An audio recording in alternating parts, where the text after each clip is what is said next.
En 2003, pareja desapareció más tras su perturbadora boda que he 15 hecho años como después. Aún no Hayan puedo fotos explicarlo dentro de una maleta cerrada. Mi nombre es Michael Harrison. El sol de junio durante los golpeaba últimos implacable 15 sobre años el he asfalto de trabajado San como Antonio patólogo forense cuando en el María Hospital Hernández General de recibió Chicago. la llamada que cambiaría He su vida realizado para más de siempre. 3,000 autopsias en mi carrera, desde casos rutinarios de muerte natural hasta homicidios brutales que han aparecido en los titulares nacionales. Era Creía martes, que nada podía 10 de junio sorprenderme de ya. 2003. Me equivoqué. Exactamente 3 Era un días martes después por de la haber visto mañana, a su hijo 15 David de caminar octubre de hacia el altar 2024, con la sonrisa más El amplia aire que frío de recordaba. Chicago penetraba a través Señora de las Hernández, ventanas del sótano soy la del detective detective Johnson Johnson del del Departamento de la Policía de Exactamente Colorado 3 Springs. días después de haber Estoy visto a su llamando hijo sobre su David hijo caminar David y su hacia el esposa altar Sara. con la Como sonrisa siempre, más amplia que Llegué a recordaba. las 7:00 a.m. en punto. Señora Hernández, Encendí las soy la luces detective fluorescentes Johnson que del parpadean Departamento de Policía ligeramente de Colorado antes de Springs. iluminar Estoy completamente llamando las sobre mesas su de hijo acero David y su inoxidable esposa Sara. y revisé la agenda del día. Tenía programadas 4 autopsias: un anciano de 82 años que había fallecido por insuficiencia cardíaca, una mujer de 45 años víctima de un accidente automovilístico, un hombre de 60 años con sospecha de suicidio, y un caso que había llegado durante la madrugada sin muchos detalles. La rutina es sagrada en mi profesión. Cada movimiento tiene un propósito. Cada procedimiento sigue un protocolo establecido que he perfeccionado a lo largo de los años. Primero, reviso todos los expedientes y reportes policiales. Luego, examino externamente cada cuerpo, documentando cada detalle con fotografías y notas meticulosas. Después procedo con la autopsia interna, pesando órganos, tomando muestras para toxicología, buscando cualquier anomalía que pueda explicar la causa de muerte. Esa mañana, mi asistente Jenny llegó puntual como siempre. Es una mujer de 35 años, madre soltera que lleva trabajando conmigo los últimos 8 años. Ha visto cosas que harían que la mayoría de las personas no pudieran dormir por semanas, pero mantiene una profesionalidad admirable.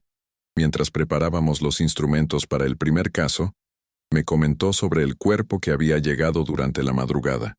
Dr. Harrison, el caso número 4 es peculiar, me dijo mientras organizaba los escalpelos en la bandeja metálica. Es una mujer joven, Sarah Mitchell, de 28 años. La encontraron en un callejón detrás del restaurante Murphy's en el centro. No hay signos obvios de violencia, pero algo no cuadra. Le pregunté qué había llamado su atención. Jenny frunció el ceño y me entregó el reporte preliminar de la policía. Los oficiales que la encontraron dijeron que parecía como si estuviera durmiendo. Posición completamente natural, ropa intacta sin signos de lucha. Pero aquí está lo extraño. Su temperatura corporal era normal cuando la encontraron a las 3:30 am, y según los testigos, llevaba allí al menos 6 horas. Levanté una ceja. En mi experiencia, eso era imposible. La temperatura corporal desciende aproximadamente 1.5 grados Fahrenheit por hora, después de la muerte, dependiendo de las condiciones ambientales. Si llevaba 6 horas muerta en el frío de octubre de Chicago, su temperatura debería haber descendido considerablemente. ¿Verificaron el termómetro?, pregunté. 3 veces. Incluso trajeron un segundo termómetro de la ambulancia. Ambos marcaron 98.6 de Graham Porter. Decidí completar los primeros 3 casos antes de enfrentar lo que prometía ser un misterio. Los primeros 2 procedieron sin complicaciones. El anciano había muerto por un infarto masivo, como esperábamos, y la mujer del accidente automovilístico presentaba las lesiones típicas de un impacto frontal a alta velocidad. El tercer caso, el posible suicidio, resultó ser más complejo de lo previsto. El hombre, identificado como Robert Chen, de 60 años, contador de una firma importante, había sido encontrado en su oficina con una botella vacía de pastillas para dormir a su lado. Sin embargo, durante la autopsia, descubrí que la concentración de zolpidem en su sistema era insuficiente para causar la muerte. Además, encontré marcas de aguja en el brazo izquierdo que no habían sido documentadas en el examen externo inicial. Tomé muestras adicionales para toxicología avanzada y llamé al detective Johnson, quien había estado investigando el caso. Detective, creo que necesitamos reclasificar el caso Chen. Las evidencias sugieren que podría tratarse de un homicidio disfrazado de suicidio. Johnson suspiró del otro lado de la línea. ¿Está seguro, Doc? La familia ya está organizando el funeral. Las marcas de inyección y los niveles de toxicología no cuadran con un suicidio. Alguien quiso que pareciera así. Después de coordinar con el detective los siguientes pasos para el caso Chen, miré mi reloj. Eran las 2:15 p.m. El día había pasado volando. Como siempre sucede cuando los casos presentan complicaciones, Jenny había permanecido ocupada procesando muestras y documentando los hallazgos de las primeras 3 autopsias. ¿Lista para el caso Mitchell?, le pregunté mientras me dirigía hacia la 4ª mesa. Jenny asintió, pero noté una expresión de incomodidad en su rostro. Doctor, he estado pensando en lo de la temperatura corporal toda la mañana. ¿Será posible que los oficiales se equivocaran en cuanto al tiempo? Solo hay una forma de saberlo, respondí, mientras me dirigía hacia el refrigerador donde guardamos los cuerpos. Cuando abrí la puerta del compartimento número 47, me encontré con Sarah Mitchell. Era una mujer joven, cabello castaño largo, complexión delgada pero atlética. Vestía jeans oscuros y una blusa blanca, ambos en perfecto estado. No había signos de descomposición, lo cual era consistente con una muerte reciente, pero sus rasgos faciales mostraban una serenidad casi perturbadora. La trasladamos a la mesa de autopsia y comencé con el examen externo. Medía aproximadamente 5'6", peso estimado de 130 libras. No presentaba cicatrices quirúrgicas visibles, tatuajes o marcas de nacimiento distintivas. Sus uñas estaban perfectamente manicuradas, sin signos de haberse defendido o haber luchado. Pero entonces noté algo que me hizo detenerme. Sus ojos estaban abiertos, mirando directamente hacia el techo con una expresión que no podía describir como peaceful o serene. Había algo en esa mirada que me perturbó profundamente. En 15 años de profesión, he cerrado los ojos de cientos de fallecidos, y siempre hay una ausencia evidente, una vacuidad que confirma que la vida se ha extinguido. Pero los ojos de Sarah Mitchell parecían conscientes. Jenny, ¿notaste algo particular en sus ojos cuando la trajimos? Ella se acercó y los examinó. Después de unos segundos, retrocedió ligeramente. Es extraño, doctor. Es como si estuviera observando. Procedí a cerrar sus párpados y continué con el examen. Sus pupilas estaban dilatadas uniformemente, lo cual podía indicar varias causas de muerte, desde sobredosis hasta asfixia. Tomé fotografías detalladas de cada ángulo y comencé a documentar mis observaciones. La temperatura corporal, efectivamente, seguía siendo anormalmente alta, 97.8 de Ga, después de más de 12 horas en refrigeración a 38 de gas. Esto desafiaba toda lógica médica. Tomé la temperatura rectal para confirmación, 98.1 de Ga. Jenny, esto es imposible. Un cuerpo no puede mantener temperatura después de tanto tiempo muerto, especialmente bajo refrigeración. Decidí proceder con la autopsia interna. Hice la incisión en I estándar, desde los hombros hasta el esternón, y luego hacia abajo hasta el pubis. Inmediatamente noté algo que nunca había visto en mi carrera. Cuando abrí la cavidad torácica, los órganos parecían estar en perfecto estado de preservación, como si la muerte hubiera ocurrido minutos antes, no horas.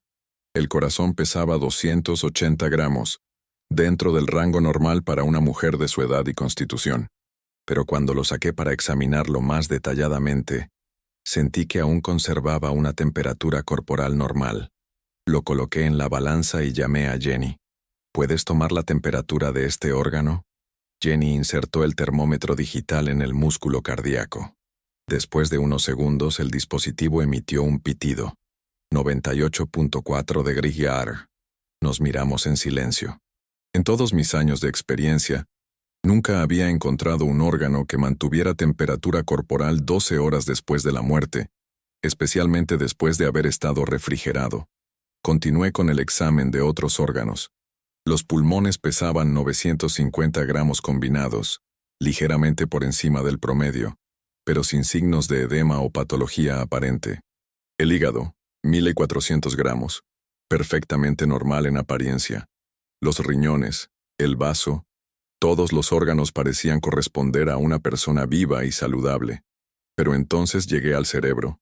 Cuando removí la calota craneal, y expuse el cerebro, me detuve completamente. El órgano no solo conservaba su temperatura, sino que parecía estar irrigado. Las arterias cerebrales mostraban un color rosado saludable, como si la sangre aún estuviera circulando. Doctor Harrison, Jenny susurró detrás de mí. ¿Es normal que se vea así? No respondí inmediatamente. Estaba tomando muestras de tejido cerebral cuando noté algo que me heló la sangre. Al insertar la aguja para extraer líquido cefalorraquídeo, el cerebro pareció contraerse ligeramente, como si fuera un reflejo a un estímulo. Dejé caer la aguja y retrocedí. ¿Qué pasó?, preguntó Jenny alarmada. El cerebro reaccionó a la punción. ¿Cómo que reaccionó? No sabía cómo explicarlo sin sonar completamente loco. En 15 años de carrera, los cerebros de los fallecidos son tejidos inertes. No responden a estímulos porque no hay actividad neuronal. Lo que acababa de presenciar era médicamente imposible. Decidí tomar muestras de todos los órganos para análisis histológico y toxicológico completo.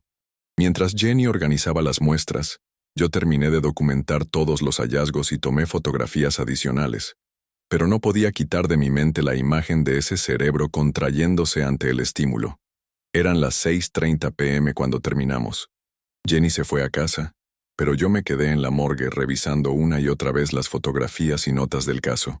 Llamé al doctor Patricia Williams, mi mentora y jefa del departamento de patología, quien estaba en una conferencia en Boston. Michael, ¿todo bien? Es inusual que me llames tan tarde. Le expliqué detalladamente todos los hallazgos del caso Mitchell. La temperatura corporal anormal, la preservación perfecta de los órganos, y especialmente la reacción del tejido cerebral. Michael, me dijo después de una larga pausa, ¿has considerado que podría haber un error en la hora de muerte estimada? He considerado todas las posibilidades, Patricia, pero los testigos confirmaron que el cuerpo llevaba allí horas. Además, ya había rigor mortis parcial cuando llegó. Rigor mortis y temperatura corporal normal son contradictorios. Una de las dos observaciones debe estar incorrecta. Lo sé, por eso te estoy llamando. En 15 años nunca me había encontrado con algo así. Patricia me sugirió que enviara todas las muestras al laboratorio estatal para análisis independiente y que revisara todo el procedimiento con un colega para descartar errores metodológicos. Después de colgar, me quedé solo en la morgue. El silencio era casi ensordecedor, interrumpido solo por el zumbido constante de los refrigeradores. Me dirigí hacia el compartimento donde habíamos guardado el cuerpo de Sarah Mitchell para un último vistazo antes de irme a casa. Cuando abrí la puerta del refrigerador me quedé paralizado. Los ojos de Sarah Mitchell estaban abiertos nuevamente. Sabía con absoluta certeza que los había cerrado durante la autopsia. Jenny había estado presente. Podía confirmarlo. Pero allí estaba, con esos ojos que parecían seguir cada uno de mis movimientos, mirándome directamente con una intensidad que me erizó la piel. Cerré la puerta del refrigerador inmediatamente y caminé hacia mi oficina lo más rápido posible sin correr. Tomé mis llaves y mi abrigo, y salí del hospital sin mirar atrás. Esa noche no pude dormir. Cada vez que cerraba los ojos, veía a los de Sarah Mitchell mirándome desde esa mesa fría de acero inoxidable. Por primera vez en mi carrera profesional, un caso había logrado perturbar mi paz mental de una forma que no creía posible. Al día siguiente tendría que enfrentar los resultados del laboratorio y continuar con la investigación. Pero una parte de mí temía lo que podríamos descubrir. Algunas puertas, pensé mientras miraba el techo de mi habitación a las 3:00 a.m. Tal vez no deberían abrirse nunca. No logré dormir más de 2 horas esa noche. Cada vez que comenzaba a quedarme dormido, la imagen de esos ojos abiertos me despertaba sobresaltado. A las 5:30 a.m., decidí levantarme y llegar temprano al hospital. Necesitaba verificar si realmente había cerrado los ojos de Sarah Mitchell o si mi mente me había jugado una mala pasada. El recorrido desde mi apartamento en Lincoln Park hasta el hospital fue más largo de lo usual debido al tráfico matutino, pero me dio tiempo para racionalizar lo que había visto. En medicina forense, los músculos pueden contraerse post-mortem debido a cambios en el pH y la rigidez cadavérica. Era posible, aunque improbable, que los párpados se hubieran abierto naturalmente. Llegué al hospital a las 6:45 a.m., 15 minutos antes de mi hora habitual. Los pasillos estaban casi vacíos, solo algunas enfermeras del turno nocturno terminando sus rondas y el personal de limpieza comenzando su jornada. Bajé al sótano directamente hacia la morgue. Las luces fluorescentes parpadearon antes de encenderse completamente, creando esas sombras danzantes que siempre me habían parecido normales pero que ahora me ponían nervioso. Me dirigí inmediatamente hacia el refrigerador número 47. Respiré profundamente antes de abrir la puerta. Los ojos de Sarah Mitchell estaban cerrados, exactamente como debían estar después de una autopsia completa. ¿Perdiendo la razón, Michael?, me dije a mí mismo en voz alta, sintiendo una mezcla de alivio y vergüenza. Jenny llegó a las 7:15 a.m. con 2 tazas de café del Starbucks de la esquina, como hacía ocasionalmente cuando teníamos casos complicados pendientes. Se ve terrible, Dr. Harrison. ¿No durmió bien? Le agradecí el café y decidí no mencionar mi paranoia de la noche anterior. En cambio, le expliqué que había estado pensando toda la noche en las inconsistencias del caso Mitchell. He estado revisando literatura médica desde las 4:00 a.m., le dije mientras encendía mi computadora. No he encontrado ningún caso documentado de preservación térmica post-mortem como el que observamos ayer. Jenny se sentó en la silla frente a mi escritorio. ¿Cree que podríamos estar ante algún tipo de condición médica rara? Esa es una posibilidad. Hay algunas condiciones metabólicas extremadamente raras que pueden afectar la termorregulación, pero ninguna que explique el mantenimiento de temperatura después de la muerte. Mi teléfono sonó a las 8:30 a.m. Era el Dr. Robert Kim del laboratorio estatal. Michael, tengo los resultados preliminares de las muestras Mitchell que enviaste ayer.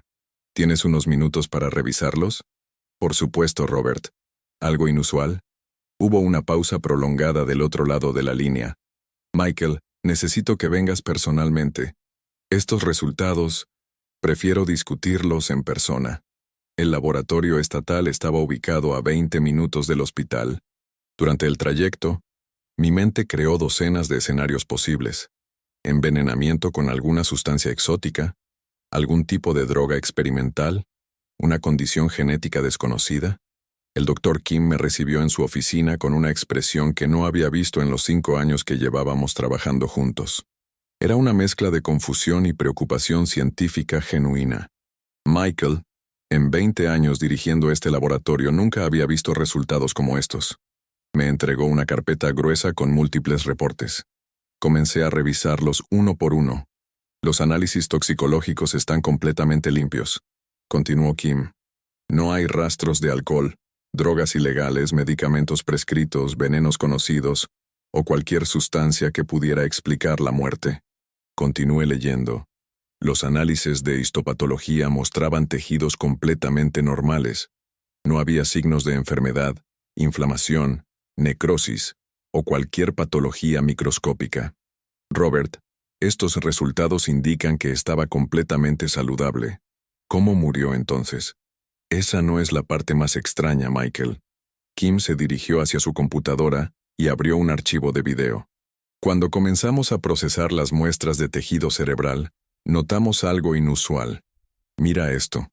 En la pantalla pude ver células cerebrales bajo microscopio electrónico, magnificadas miles de veces.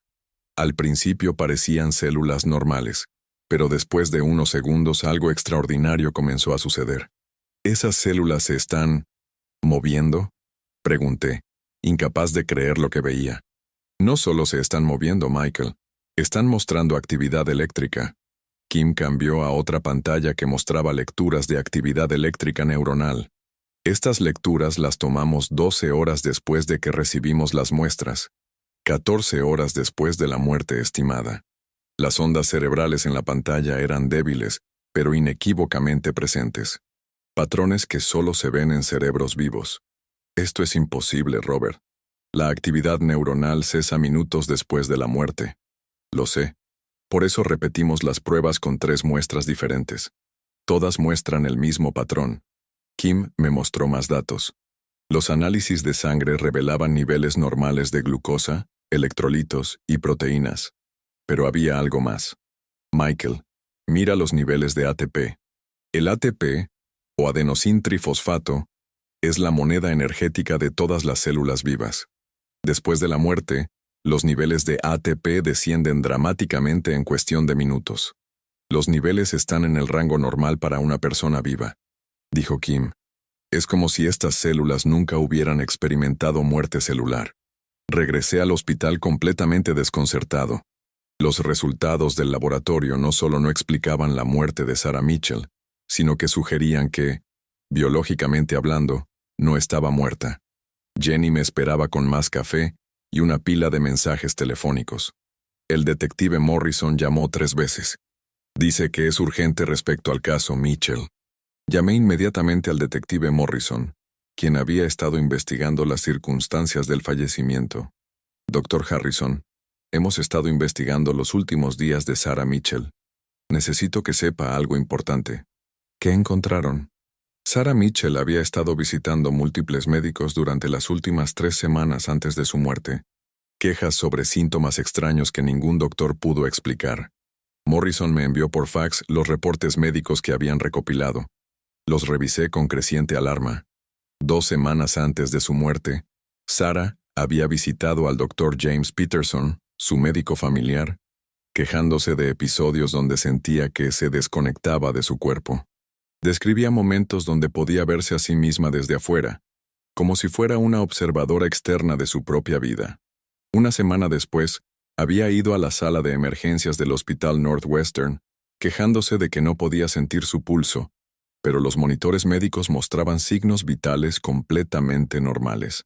3 días antes de su muerte, había consultado a un neurólogo, el Dr. Amanda Chen, porque experimentaba episodios donde perdía tiempo. Desaparecían horas de su día sin que pudiera recordar qué había hecho o dónde había estado. Detective Morrison, le dije después de revisar todos los reportes. ¿Han hablado con estos médicos directamente? Esa es la parte extraña, doctor. Llamé al Dr. Peterson esta mañana. Me dijo que Sarah Mitchell nunca había sido su paciente. Sentí un frío recorrer mi espina dorsal. ¿Cómo es eso posible? Tengo su reporte médico aquí mismo. Eso es lo que me pregunto. Llamé también al Hospital Northwestern. No tienen registro de que Sarah Mitchell haya visitado su sala de emergencias. Colgué el teléfono y me quedé mirando los reportes médicos. Los documentos parecían auténticos. Membrete oficial, firmas, sellos médicos. Pero según los médicos involucrados, nunca habían visto a Sarah Mitchell. Jenny entró a mi oficina con más información perturbadora. Dr. Harrison, acabo de hablar con la oficina de registros vitales. No encuentran un certificado de nacimiento para Sarah Mitchell con la fecha que aparece en su identificación. ¿Verificaron la ortografía del nombre?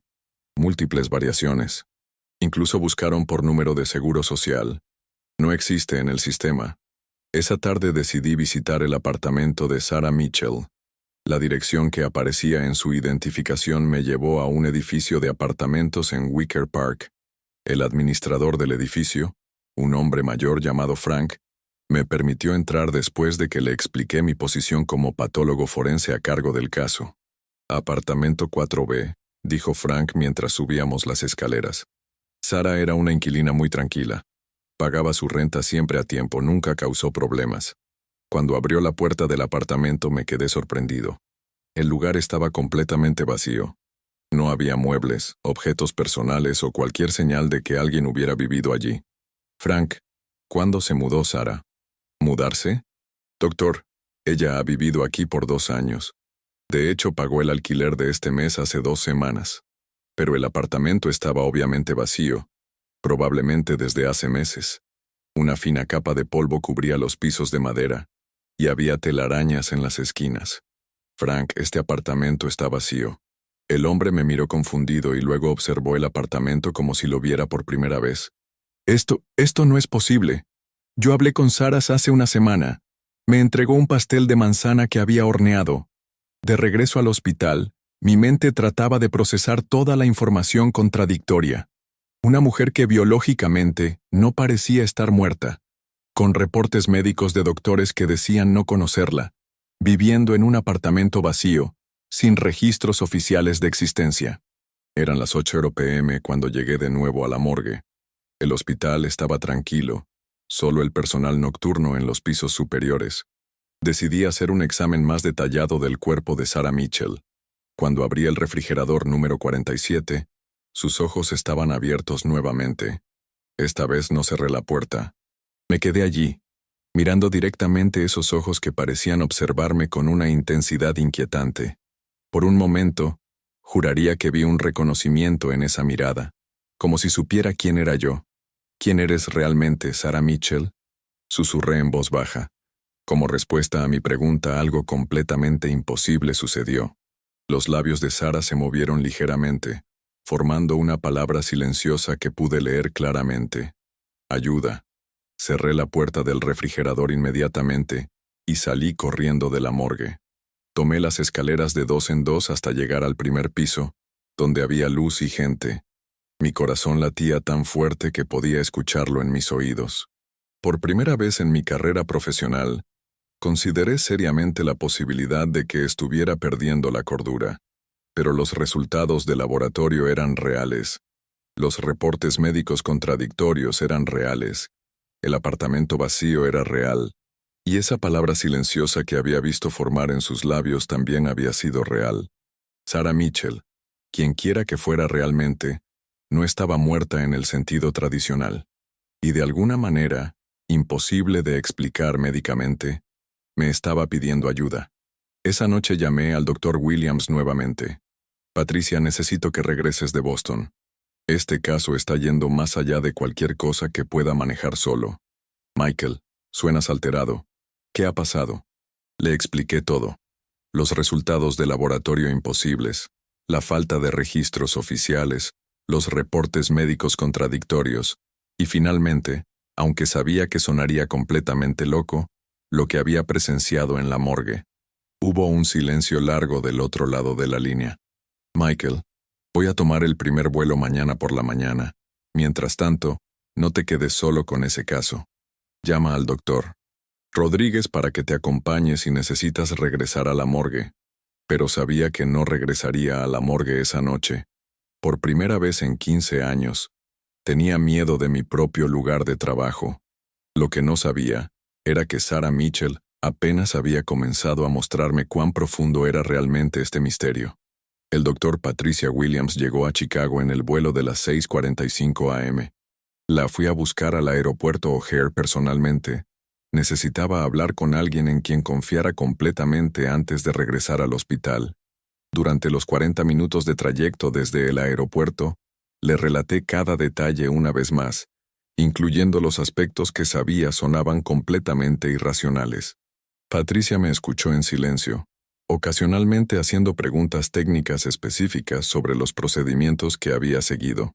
Era una mujer de 58 años, con 30 años de experiencia en patología forense, y había sido mi mentora desde que comencé mi residencia. Si alguien podía ayudarme a entender lo que estaba sucediendo, era ella. Michael, me dijo cuando terminé mi relato.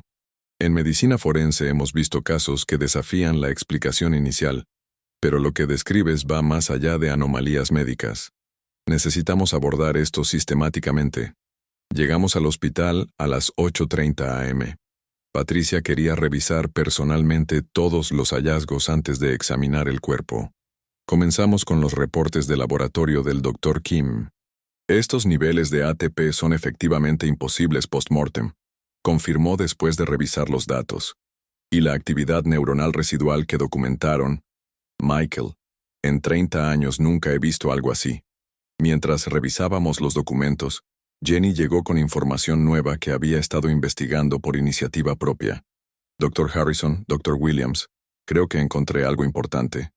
Jenny había pasado parte de la noche anterior investigando en bases de datos médicas y había encontrado algo inquietante. Busqué casos similares de preservación térmica post-mortem en la literatura médica internacional. Encontré 3 casos en los últimos 10 años, uno en Praga en 2019, otro en Vancouver en 2021 y uno más en Berlín el año pasado. Me entregó las impresiones de los artículos médicos que había encontrado. En los 3 casos, las víctimas eran mujeres jóvenes, encontradas en circunstancias misteriosas, con preservación anormal de temperatura corporal y actividad celular residual. Patricia y yo revisamos los artículos. Las similitudes eran escalofriantes. En cada caso, las mujeres habían reportado síntomas extraños semanas antes de su muerte. Episodios de despersonalización, pérdida de tiempo y la sensación de desconexión de sus cuerpos. ¿Qué pasó con estas investigaciones?, preguntó Patricia. Esa es la parte extraña, respondió Jenny.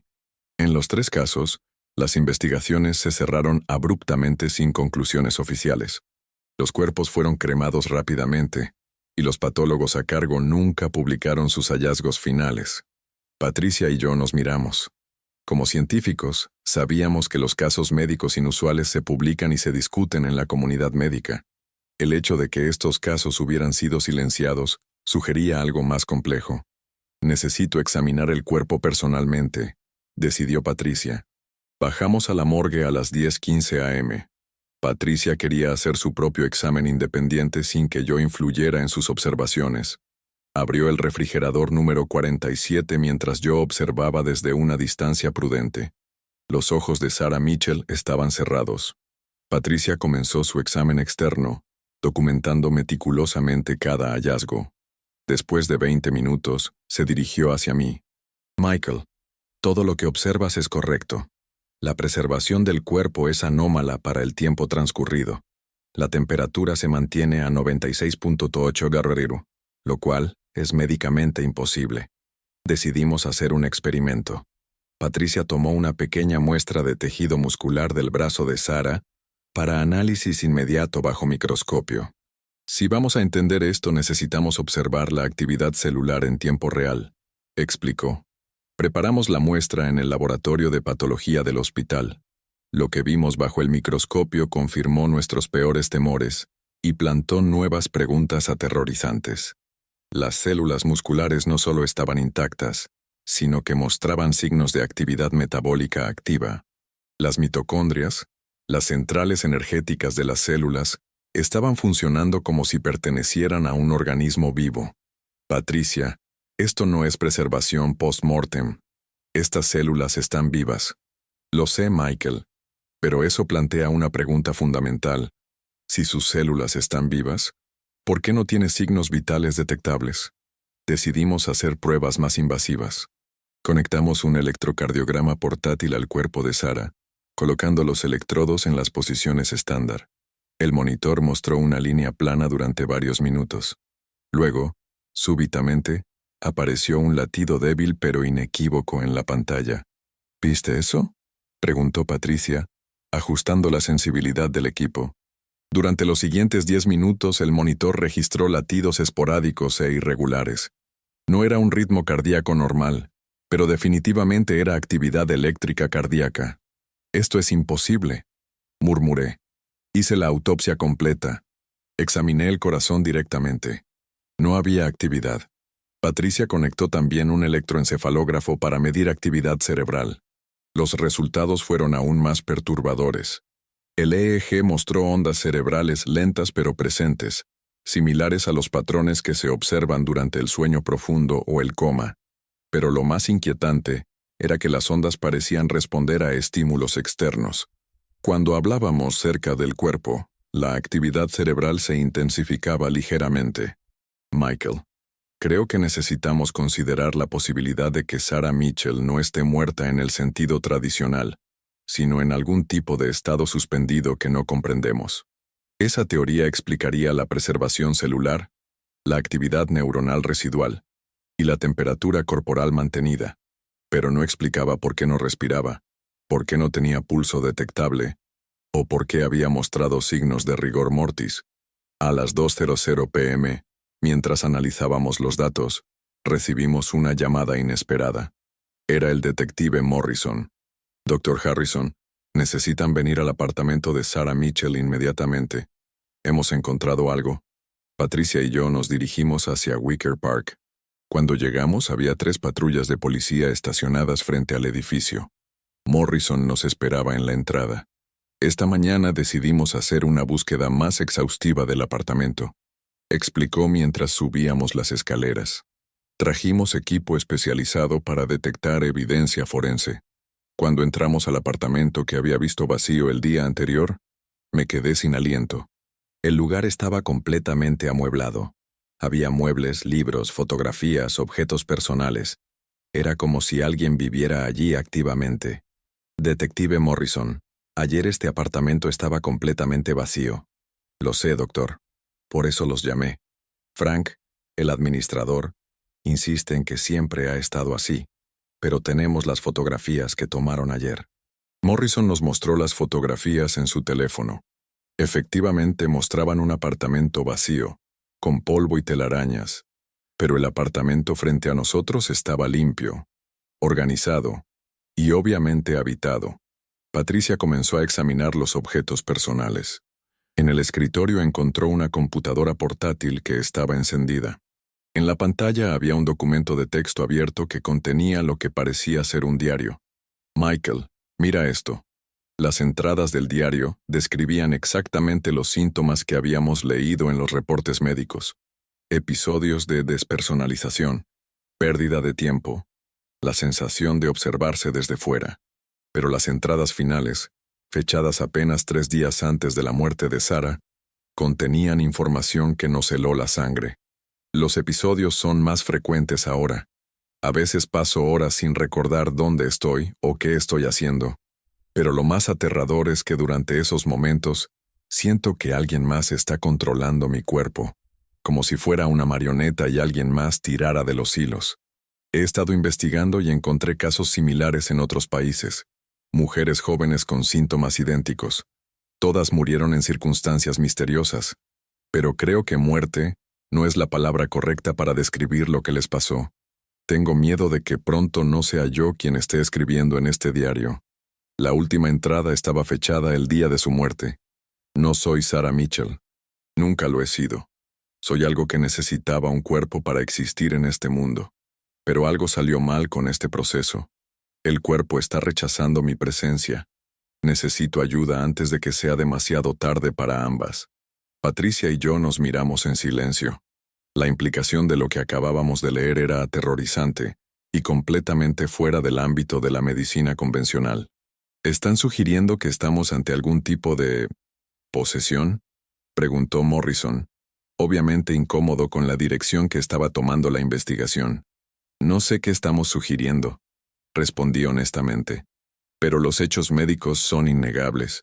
El cuerpo de Sarah Mitchell está en un estado que no puede ser explicado por la ciencia médica actual.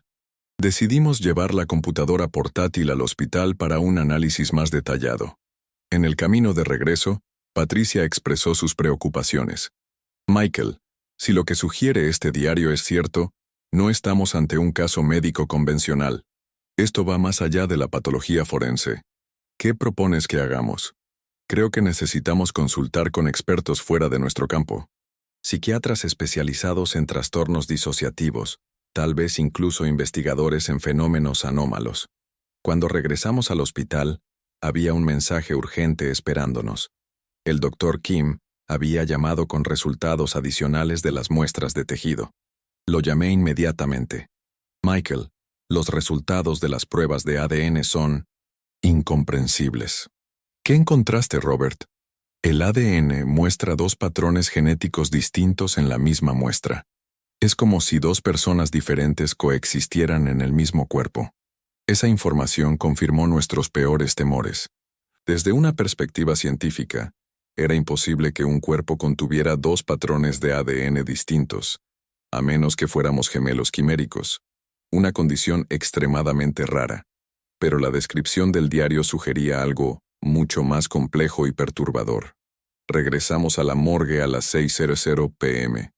Esta vez, Patricia quería intentar comunicarse directamente con Sarah Mitchell, basándose en la evidencia de actividad cerebral que habíamos documentado. Conectamos nuevamente el EEG y comenzamos a hablar directamente al cuerpo.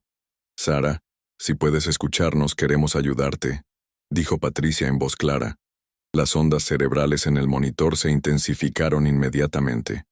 Sabemos que no estás muerta en el sentido tradicional. Entendemos que algo inusual está sucediendo contigo. Los patrones de ondas cerebrales se volvieron más complejos, casi como si estuviera tratando de responder. Entonces, algo extraordinario sucedió. Los ojos de Sara se abrieron lentamente y me miraron directamente. Esta vez, Patricia también fue testigo. Sus labios se movieron formando palabras silenciosas que ambos pudimos leer. No, soy Sara. ¿Quién eres entonces?, preguntó Patricia.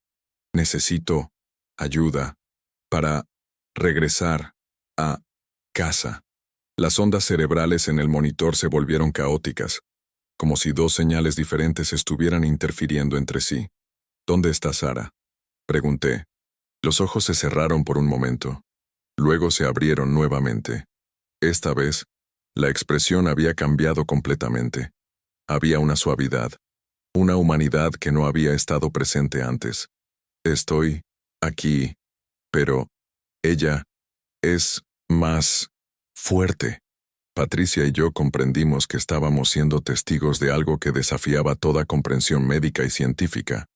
Dos conciencias diferentes parecían estar luchando por el control del mismo cuerpo. Uno que había muerto físicamente, pero se mantenía en un estado de suspensión imposible. ¿Cómo podemos ayudarlas?, preguntó Patricia. Los ojos se cerraron nuevamente. Las ondas cerebrales se estabilizaron en un patrón que sugería sueño profundo. No hubo más respuestas esa noche. Patricia y yo nos quedamos en silencio durante largo rato, procesando lo que habíamos presenciado. Como científicos, todo en nosotros se rebelaba contra la posibilidad de lo que parecíamos haber documentado. Pero la evidencia era innegable. Michael, me dijo Patricia finalmente, creo que mañana necesitamos tomar una decisión que va más allá de nuestro entrenamiento médico. Este caso está pidiendo respuestas que la medicina convencional no puede proporcionar. Esa noche, por tercera vez consecutiva, no pude dormir. Pero esta vez no era por miedo, sino por la responsabilidad abrumadora de lo que habíamos descubierto. Sara Mitchell, quien quiera que realmente fuera, me había pedido ayuda. Y por primera vez en mi carrera, no sabía si la ciencia médica sería suficiente para proporcionársela. Al cuarto día del caso Sara Mitchell, desperté con la certeza de que mi carrera como patólogo forense había cambiado para siempre. No importaba cómo terminara esta investigación. Ya no podría ver mi profesión de la misma manera. Patricia había pasado la noche en el hotel del hospital, y habíamos acordado reunirnos a las 6:00 a.m. para decidir nuestros siguientes pasos. La cafetería del hospital estaba casi vacía cuando llegué. Patricia ya estaba allí, con 2 tazas de café y una expresión que mostraba que tampoco había dormido bien. Michael, he estado pensando toda la noche sobre lo que presenciamos ayer, me dijo mientras me sentaba frente a ella. Como científicos tenemos la responsabilidad de documentar lo que observamos, sin importar cuán imposible parezca. ¿Estás sugiriendo que publiquemos este caso? Estoy sugiriendo que primero necesitamos entender completamente lo que estamos enfrentando. Y creo que para eso necesitamos ayuda externa. Patricia había estado haciendo contactos durante la noche. Había hablado con el Dr. Marcus Thompson, un psiquiatra especializado en trastornos disociativos de la Universidad de Northwestern, y con la doctora Elena Vázquez, una neuróloga que había investigado casos de actividad neuronal anómala. Ambos han acordado venir hoy para examinar el caso independientemente, me explicó. Necesitamos perspectivas desde diferentes disciplinas médicas. Mientras desayunábamos, Jenny nos llamó con urgencia desde la morgue.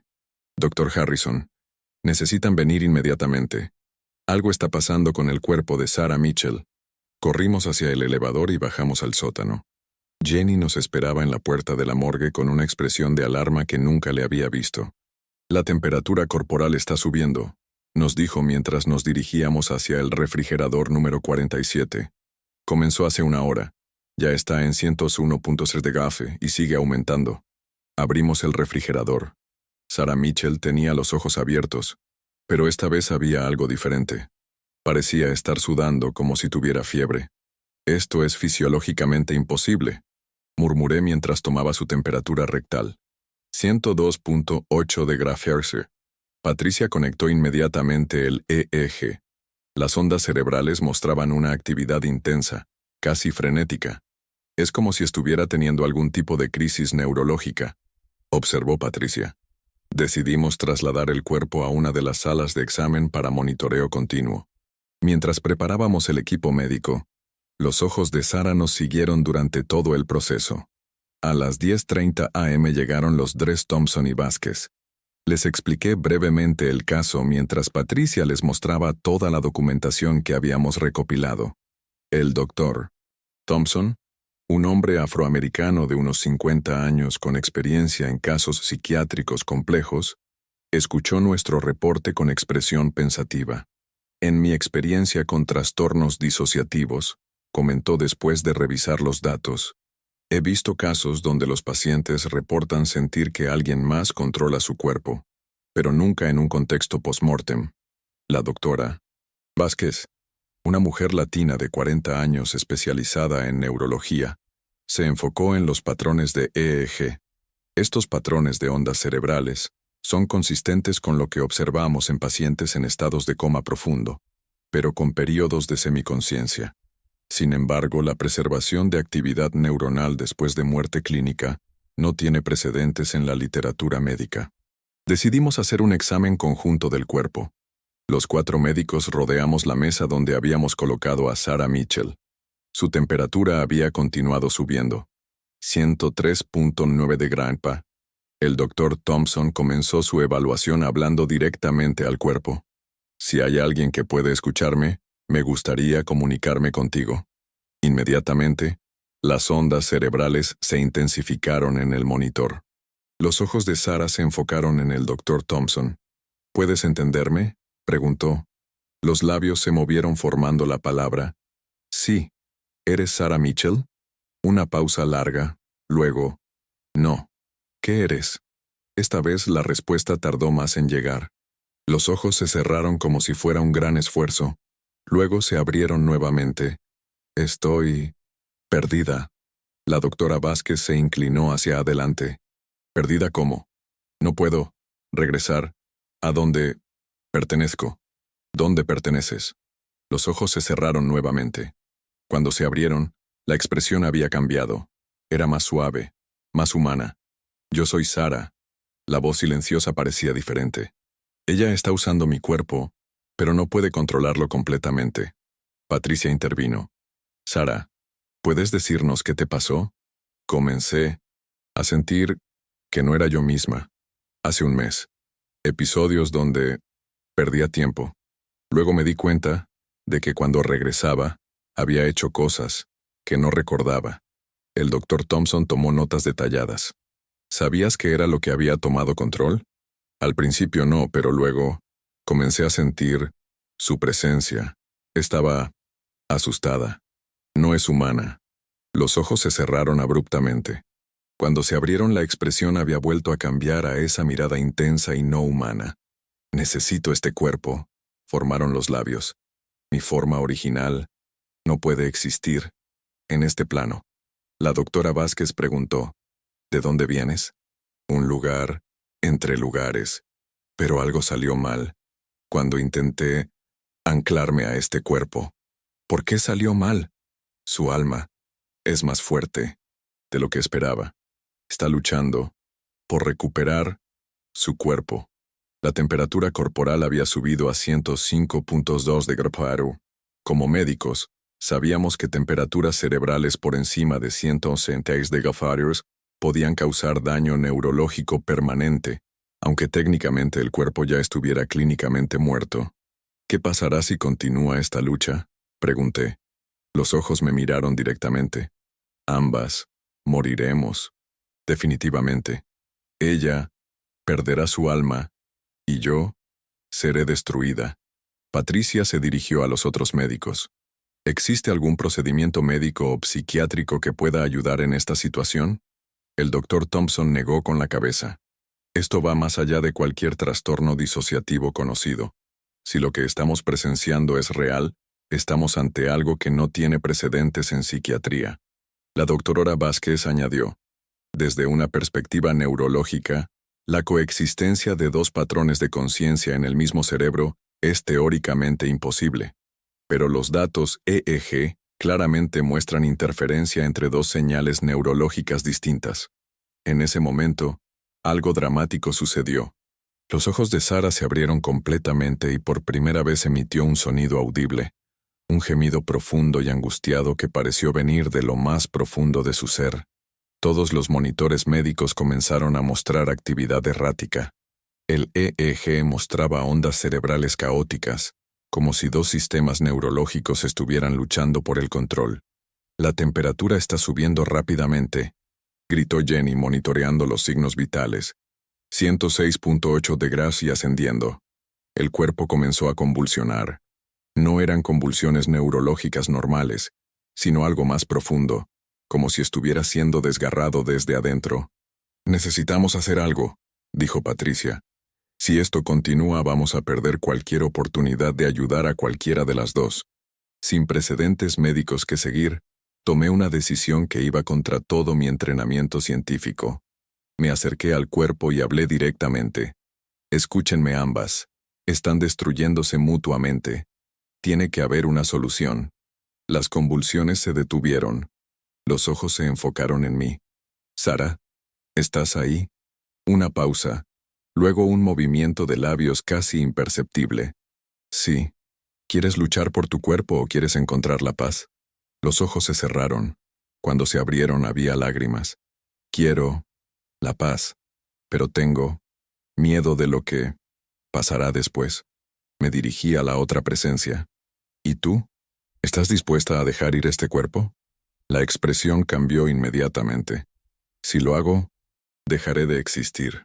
Pero si no lo haces, destruirás a Sara y probablemente a ti misma también. Un silencio largo. Las ondas cerebrales en el monitor se estabilizaron ligeramente. ¿Hay otra forma? El doctor Thompson se acercó.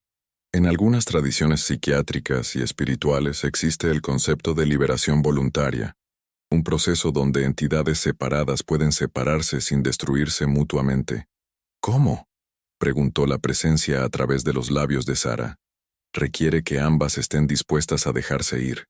Sara tendría que estar dispuesta a morir físicamente pero mantener su integridad espiritual. Y tú tendrías que estar dispuesta a regresar a donde perteneces sin este cuerpo físico. Los ojos se cerraron durante varios minutos.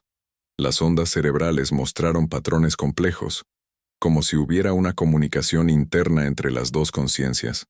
Cuando los ojos se abrieron, había una serenidad que no habíamos visto antes. Estamos de acuerdo, dijeron los labios, pero esta vez pareció ser ambas voces hablando al unísono.